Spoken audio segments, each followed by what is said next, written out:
Ada apa, Kakang? Itu tukang bakso. Kamu dengarkan?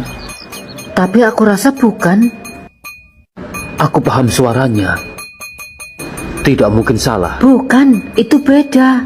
Kamu jangan suka ngeyel, Farida. Ayo ikut aku, kita buktikan. Assalamualaikum, Kiai. Waalaikumsalam. Silakan masuk. Ada apa, Sembara? Sepertinya ada sesuatu yang penting. Benar, Kiai. Saya ingin bertanya. Silahkan, Sembara. Saya mendengar suara tukang bakso. Dan itu sangat jelas. Tapi Farida tidak percaya, Kiai. Ketika saya kejar, orangnya sudah pergi. Masalah Sembara begitu berat. Benar, Kiai, tolong saya. Seperti apa bunyinya? Suara mangkok yang dipukul.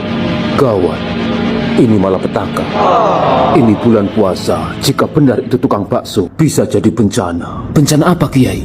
Bencana permokelan. Bencana mokel bisa menyerang siapa saja. Ada mokel perorangan dan mokel berjamaah. Semoga saja itu bukan tukang bakso. Lantas suara apa itu?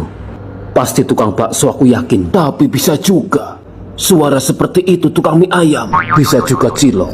Iya benar. Terkadang juga tukang batagor.